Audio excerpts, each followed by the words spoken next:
अच्छा अब आ जाते हैं जी नेक्स्ट इंपॉर्टेंट थिंग, और वो एक्सेलरेशन। एक्सेलरेशन के बाद फिर आगे भी काम की चीजें। एक्सेलरेशन भी बड़ी कमाल की चीज है और इसमें हम देखेंगे कि वाकई ये कमाल की चीज है। The time rate of change of velocity of a body is called acceleration. किसी भी चीज में जो वेलोसिटी में तब्दीली है वक्त के लिहाज से, उसको हम कहते हैं एक्सेलरेशन। इसका फार्मूला है acceleration is equal to delta V over delta T. तो ये एक्सेलरेशन का फार्मूला है। नेचर क्या है? It is a vector quantity. Direction, its direction is along the direction of change in velocity. ये बड़ी काम की चीज है। इसकी डायरेक्शन वेलोसिटी की डायरेक्शन में नहीं है, इसकी direction along the direction of change in velocity है। ठीक है, हाँ तैयार बैठिएगा। अच्छा, इसकी जो यूनिट है वो मीटर पर सेकंड स्क्वायर है और डायमेंशंस LT माइनस 2 है। ठीक है, it is the basic of acceleration. जी डायरेक्शन अलोंग द डिस्प्लेसमेंट है। हाँ जी, हाँ जी, हाँ जी, चेंज इन वेलोसिटी। ठीक है, नहीं डिस्प्ले, हाँ पोजीशन में चेंज। हाँ देखें ना, इस तरह से है।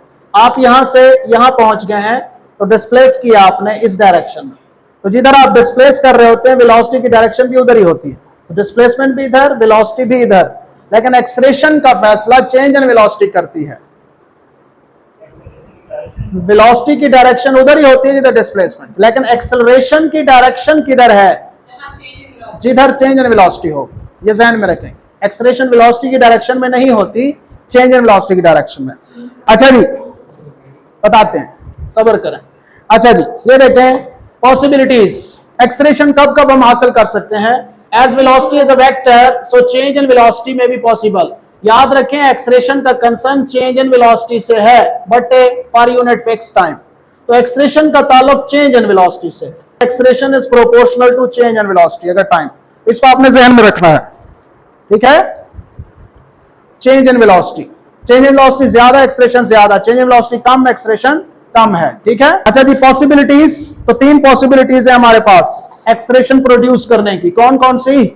पहला जी, चेंज इन इट्स मैग्नीट्यूड, या तो मैग्नीट्यूड चेंज हो।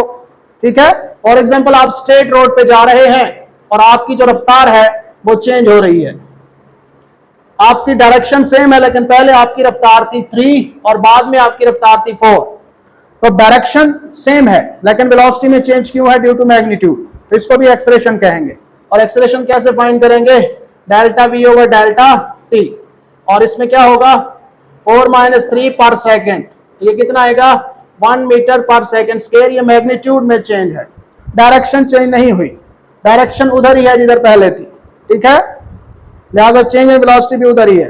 दूसरा ये है कि अगर आपके पास वेलोसिटी पहले 4 थी बाद में 3 हुई है, पहले 4 थी बाद में 3 हुई है, तो अब मैग्नीट्यूड चेंज हुई है, वेलोसिटी में चेंज आया है और एक्सेलरेशन की डायरेक्शन में भी चेंज आया है।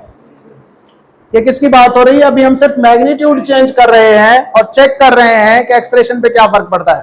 तो पहले मैग्नीट्यूड इंक्रीज हुई थी वेलोसिटी की, लिहाजा एक्सेलरेशन भी इधर ही था। ठीक है, लेकिन अब की बार ये तब था एक्सेलरेशन उसी डायरेक्शन में जब ये 3 थी और ये 4 थी। तो चूंकि चेंज इन वेलोसिटी पॉजिटिव था, एक्सेलरेशन किस पे डिपेंडेंट है? चेंज इन वेलोसिटी पे। अगर चेंज इन वेलोसिटी पॉजिटिव तो ये भी पॉजिटिव। ठीक है, अगर ये नेगेटिव तो ये भी नेगेटिव। तो पहले क्या था? 4 - 3 1, तो वो क्या होता है? पॉजिटिव। तो जिधर वेलोसिटी है उधर ही एक्सेलरेशन है। लेकिन अब क्या है? चेंज इन वेलोसिटी क्या आ रही है? हाँ, इसको 4 कर दें, इसको 3। ठीक है, अब फाइनल माइनस इनिशियल -1 आ रहा है, लिहाजा एक्सेलरेशन जो है वो भी नेगेटिव है। ठीक है, तो एक्सेलरेशन भी नेगेटिव है, तो एक्सेलरेशन भी नेगेटिव। इसका मतलब वेलोसिटी तो इधर जा तो इधर रहा है, लेकिन एक्सेलरेशन की डायरेक्शन अब उधर नहीं है। अब एक्सेलरेशन की डायरेक्शन ऑपोजिट डायरेक्शन में, रिटार्डेशन।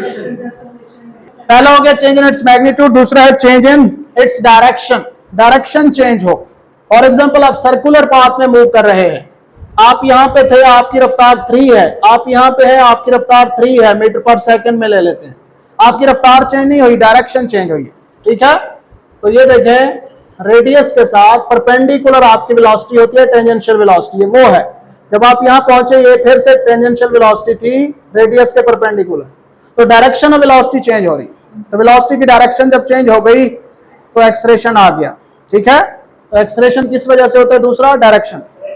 तो डायरेक्शन चेंज होने की वजह से एक्सलेरेशन है, वो सेंट्रीपिटल एक्सलेरेशन है, ठीक है। तो अब जो डायरेक्शन की वजह से जो एक्सलेरेशन पैदा हुआ सर्कुलर पाथ में, वो सेंट्रीपिटल एक्सलेरेशन है और वो टुवर्ड्स सेंटर है। लेकिन ये तो सेम ही है। नहीं नहीं, किस तरह? वर्ड का सेंटर है। हाँ, तभी तो उसने सर्कल में रहना है। फिर तो एक्सेलरेशन की डायरेक्शन सेम रहेगी। नहीं, एक तो मैं वैसे इस वक्त मैं ये बात नहीं कर रहा, बात कोई और है, लेकिन ये भी साथ क्लियर कर देता हूँ। पहले एक पॉइंट पे रहें, पहले एक पॉइंट पे रहें। पहली बात यह है कि चेंज इन डायरेक्शन, जब डायरेक्शन चेंज होगी, स्पीड चेंज नहीं होगी, तो सिर्फ सेंट्रीपिटल एक्सलेरेशन होगा। एक्सलेरेशन है कौन सा पैदा हुआ है? सेंट्रीपिटल। ये याद रखिएगा, आगे भी चीजें काम आएंगी, ठीक है। फिर से बयान, जब मैग्नीट्यूड चेंज ना हो, सिर्फ डायरेक्शन चेंज हो, ठीक है, उस वक्त जो एक्सलेरेशन होगा वो सेंट्रीपिटल एक्सलेरेशन कहलाता है, ठीक है। ये बात हो गई यहां तक। ये मैं दूसरी बात कर रहा हूं, मैग्नीट्यूड की वजह से भी एक्सलेरेशन पैदा हुआ था, डायरेक्शन चेंज होने की वजह से भी एक्सलेरेशन पैदा हुआ था, ठीक है। अच्छा, अब दूसरी बात, आप वाली बात, सेंट्रीपिटल एक्सलेरेशन एक ही डायरेक्शन में नहीं है। ये वैसे पढ़ने की बात आगे आ रही है, ठीक है, वैसे इसको हम पढ़ेंगे 5वें चैप्टर में, लेकिन यहां पे सुन लें बात। सेंट्रीपिटल एक्सलेरेशन, मिसाल के तौर पर जवेरिया का घर यहां पे है, ये खेमा है, जवेरिया का घर है। तो यहां पे जब मैं था तो एक्सलेरेशन जवेरिया के घर की तरफ था, बेशक सेंटर से पास हो रहा, लेकिन जब मैं यहां पहुंचा हूं तो अब इकरा का घर यहां है, उसकी तरफ है। तो मुझे बताएं एक्सलेरेशन सेम डायरेक्शन में कि हर वक्त सेंट्रीपिटल एक्सलेरेशन टुवर्ड सेंटर होता है, लेकिन इसकी हर वक्त डायरेक्शन चेंज होती है। और ये कॉन्सेप्ट आपने याद रखना है कि जब आप यहां थे, बेशक टुवर्ड सेंटर था, सेंटर से पास हो रहा था, लेकिन ये वेक्टर किधर जा रहा था? इधर। जब आप यहां हैं तो ये वेक्टर यूं जा रहा है, दोनों की डायरेक्शंस मुख्तलिफ हैं। तो सेंट्रीपिटल एक्सलेरेशन हर वक्त डायरेक्शन चेंज करता है, याद रखिएगा, ठीक है। एक बात,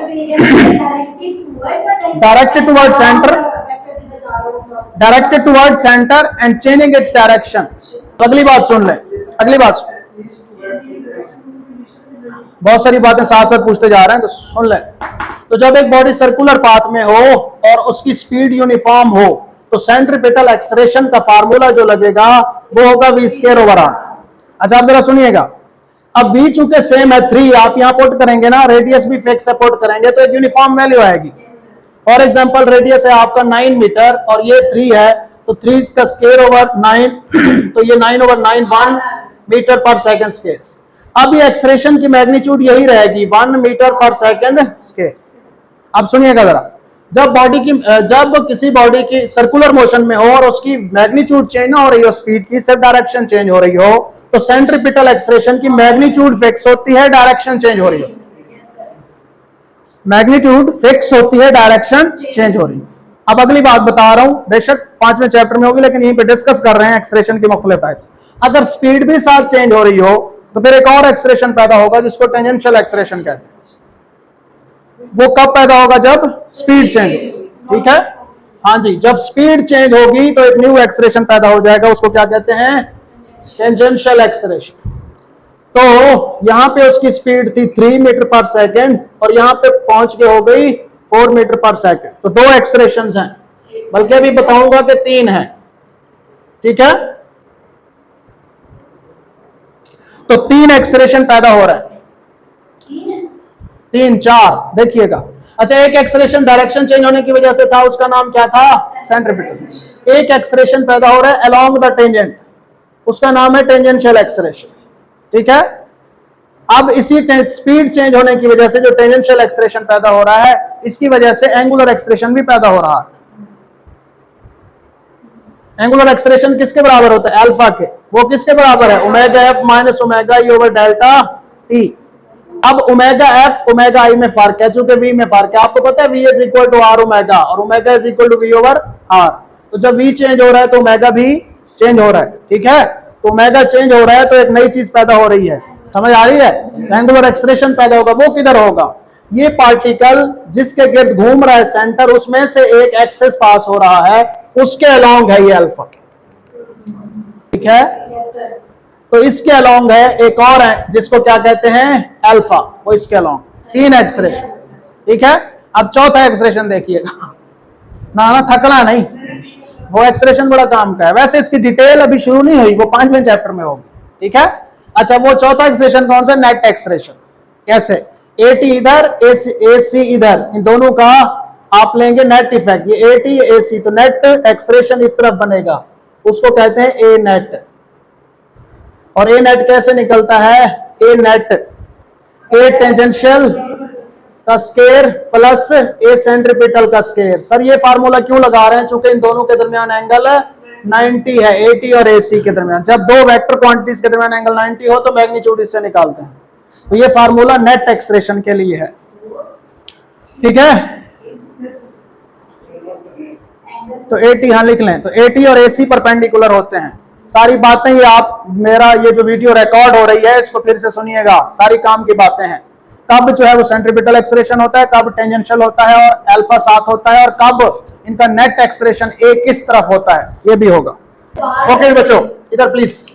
तो चेंज इन इट्स डायरेक्शन की वजह से, चेंज मैग्नीट्यूड की वजह से, और बोथ अबव, दोनों भी हो सकते हैं। मैग्नीट्यूड में चेंज भी आ सकता है और डायरेक्शन में भी, तो दोनों में टाइप्स ऑफ एक्सेलरेशन डिफरेंट है, ठीक है।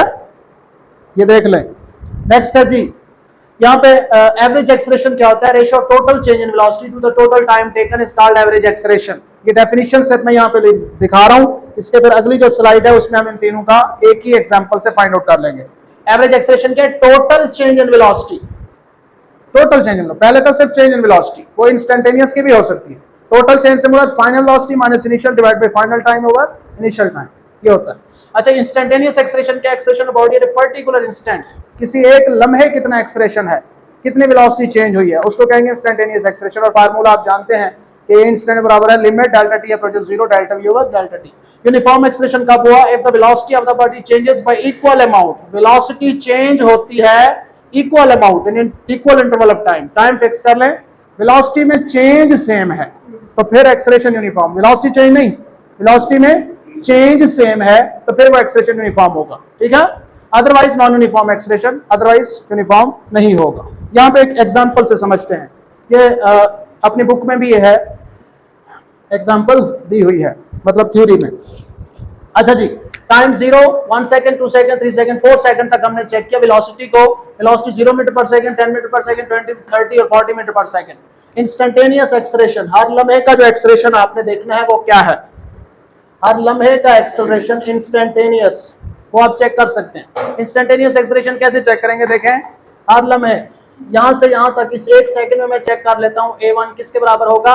ये वेलोसिटी माइनस ये वेलोसिटी, ठीक है। 10 माइनस 0, 10 माइनस 0 ओवर ये टाइम, सॉरी ये टाइम माइनस ये टाइम, कितना आ गया है? 10 मीटर पर सेकंड स्क्वायर, ठीक है। फिर यहां से यहां तक, सॉरी हाँ ठीक है, 1 सेकंड से दूसरे सेकंड तक, ये दूसरा एक्सेलरेशन होगा इंस्टेंटेनियस। ये भी 20 minus 10 over 2 minus 1, 20 minus 10 over 2 minus 1, तो ये भी 10 ही आएगा मीटर पर सेकंड स्क्वायर। इसी तरह आप तीसरा निकालें 2 से 3 तक, वो भी इतना ही आएगा, 10 मीटर पर सेकंड स्क्वायर। और आप 3 से चौथे सेकंड तक निकालें A4, वो भी 10 मीटर पर सेकंड स्क्वायर आएगा। तो आप देख रहे हैं कि इंस्टेंटेनियस एक्सेलरेशन 10 10 10 आ रहा है।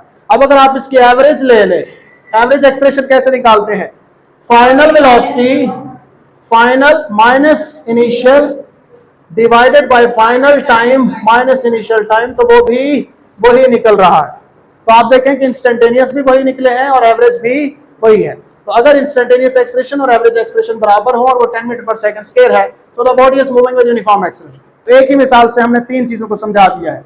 इंस्टेंटेनियस एक्सेलरेशन क्या होता है, एवरेज एक्सेलरेशन क्या होता है और यूनिफॉर्म एक्सेलरेशन क्या होता है। अगर ये वेलोसिटी में चेंज बराबर ना होता, कैसे? हर 1 सेकंड के बाद 10 का चेंज आ रहा है, पहले 10 का होता, फिर 15 का होता, फिर 20 का होता, फिर 18 का होता, फिर वो नॉन यूनिफॉर्म एक्सेलरेशन होता। क्लियर? तो ये है positive and negative acceleration. If the velocity of a body is increasing, its acceleration is positive. तब द वेलोसिटी इंक्रीज कर रही हो, velocity increasing, but if the velocity is decreasing then acceleration is negative. अगर velocity decrease कर रही हो तो फिर एक्सेलरेशन जो होगा वो नेगेटिव होगा, ठीक है। और अगर इंक्रीज कर रही है तो एक्सेलरेशन पॉजिटिव होगा, ठीक है। Examples, when a body starts motion from rest, it's acceleration is positive. जब आप रेस्ट से स्टार्ट करेंगे तो पहले आपकी वेलोसिटी 0 थी, बाद में 10 हो गई, बाद में 12 हो गई, तो जाहिर है वेलोसिटी क्या हो रही है? इंक्रीज हो रही है, तो एक्सेलरेशन पॉजिटिव होगा। When a body slows down, जब स्लो डाउन होते हैं देन एक्सेलरेशन इज नेगेटिव। क्यों? पहले 10 थी, फिर 8 हो गई, फिर 0 हो गई, तो वेलोसिटी में चेंज नेगेटिव आ रहा है, जिसकी वजह से एक्सेलरेशन भी negative. When a body is fallen freely, जब ये मेरे वाली बुक में मौजूद है कि जब एक बॉडी को आप फ्रीली फॉल कराते हैं from certain height, its acceleration is positive, g is equal to this. When a body is pushed upwards, its acceleration is negative. क्यों है इसकी डिटेल बाद में देखेंगे, अभी हमारा सिर्फ कंसर्न एक्सेलरेशन है और बेसिक एक्सेलरेशन है।